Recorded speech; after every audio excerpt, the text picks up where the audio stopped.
By the way, we wear this every episode. Every episode. Just want to make sure everybody aware of that. Totally. And I'm really happy to be here. What's our topic today? Oh, well, I'll tell you what our topic today is.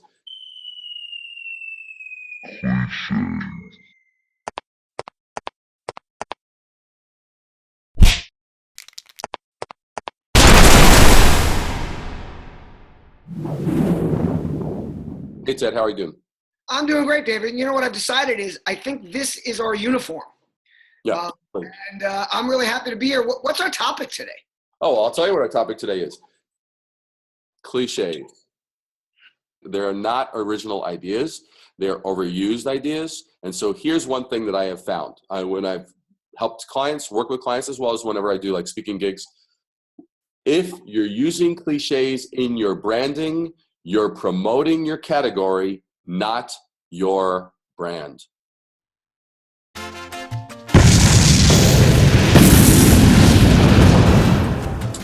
That is the topic for today, because that is an enormous problem. And just for those who are not familiar with this, I mean, you and I haven't really talked a lot about this, Ted, but the basic thing is this. We know that when companies are promoting themselves, the inclination to basically use sort of tried and true stuff is they lean more that way than actually going, all right, really, why, who are we? Why are we? What's our role in the universe? How do we fit into things? And so they'll go like, well, so-and-so, this brand did blah, so maybe we can copy blah, maybe we can do our version of that, or da-da-da-da-da. But if they're using, let's take the category of food. If a food company is saying, hey, we use fresh ingredients, we locally source our stuff, really, we have original recipes, and we use fresh bread and blah, blah, blah, blah.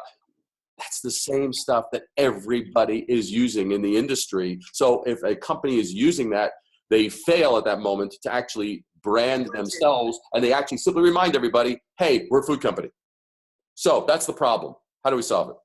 Well, I think first of all is we solve it by letting them know it's okay to have that information available, but not to make it necessarily front and center. Yes, you want to say those things because some people don't assume it, because it is not necessarily what everybody's doing. Certainly McDonald's and Burger King, that is not necessarily part of their branding. So you want to differentiate yourself, but it doesn't have to be front and center. You don't have to tell everybody everything the minute they see you. And I think that's a big problem that comes with this thing. Yeah. So I think but again, I think you were going towards differentiation. What is it that makes me special? What is it that makes me different? What is it that makes our product something that you want? And look, I would say the problem is it's very hard to figure out how to do that. And I think a lot of people want to jump into what's easy rather than what it is about them that's really at the heart of what they do. And then they really have to live for that. That's true.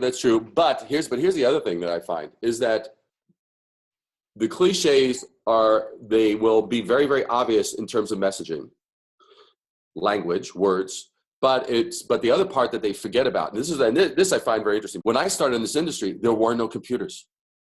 Some people are like, what? I'm like, yeah, trust me. Go back in the history books, you'll find out that it's true. There were actually offices without computers. And so the thing that happened— as recently as the 90s. But here's what I remember. The big transition. When computers came into play, all of a sudden, Mrs. Jones, who had been a secretary, now she was the editor of the corporate publication or something like this, right? She was now elevated into this thing. And so we started to have these things called, stock photography that people can go. And all of a sudden, everybody was going to the same sources. They were finding the same people who were sort of like, smiling at this, doing things in unnatural positions, but people were just sort of choosing the lowest dreck, the crappiest crap. And all of a sudden, there was this sort of homogenization of everything started to look the same because everybody had a computer and had this sort of same sources. And they forgot, wait a second, those sources cannot dictate what we're saying. They can be, after we worked out what we're saying, we could then go ahead and actually then go, okay, now what's going to help us breathe life into that so that our color scheme and our language and our imagery, do we use illustration? Do we use photography? Do we use collage? What do we use to actually do it in such a way that's different? Do we use chalkboard lettering? Do we use typography? What do we do? How is our voice going to be known and seen as different? Those are the places where people forget that cliches are not just the words, but cliches at every point, as well as choosing the channels that we all choose. Well, I think it's even gotten worse now that search has gotten as sophisticated as it is. because everybody's seeing the same thing when they search. And what's happening is like, if you sit in some of these rooms where there's brainstorming, I often say, leave your computers out. Come without your laptops. Absolutely. Because the minute you're on your laptop, you're searching for information. I'm going to Google blah, blah, blah, blah, blah. And half the time, what I love to say is they're making believe that they're taking notes when they're actually Googling something and coming up with all the same shit. And it's kind of like, and I assume it immediately. And it's one of the things I do when I'm in a meeting is I will prefer to have my iPad versus my iPhone, because if I'm on my iPad, they believe I might actually be taking notes, but on my iPhone, they think I'm looking at email and not paying attention to what's being said. You know, and I'll tell you another, like, and look, it's to me, because look, a lot of this is about how you perceive the people you're working with and whether you feel that they're coming up with something that's valuable. I mean, look, a lot of things are perception.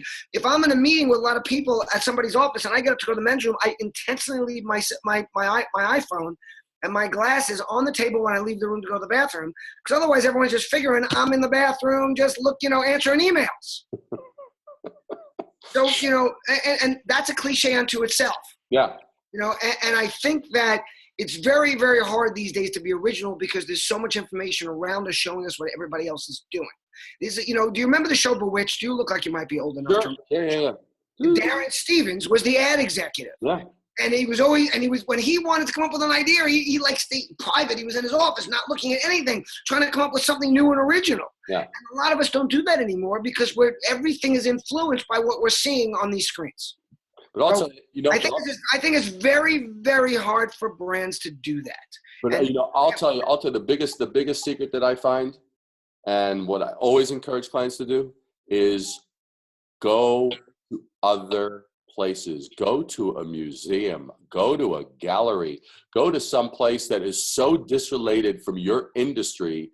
That's where the magic and the inspiration is going to occur, as far as I'm concerned. That's where you can go, wow, someone just look, it's like if I'm doing something in a manufacturing sector, I might go to the guy who makes the Cronuts and look there, because all of a sudden I'll go, oh my God, because that's the one advantage that I love, because I have such a divergent base of clients geographically and also industry-wise, that I'll find something happens. Like I have a client in Germany, an amazing client in Germany. They're one of my most favorite.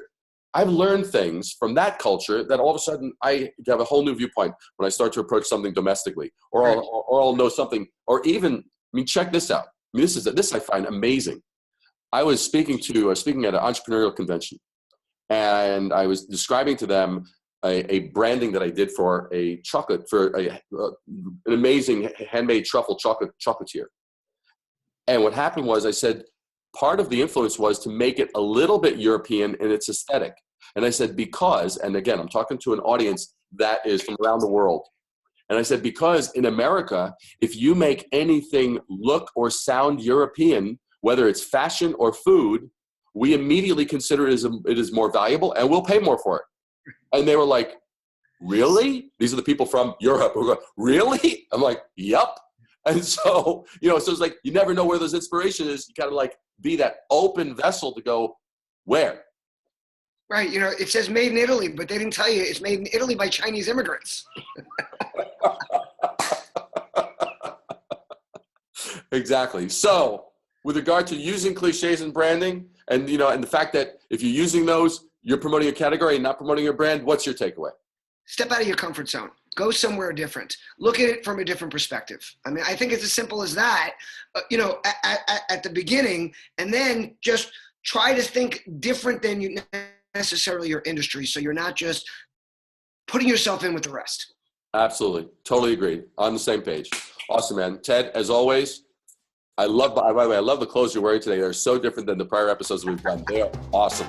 It's different shades. It's called what is it? It's called Ted's 20 Shades of Grey. All right. I'll see you soon, man.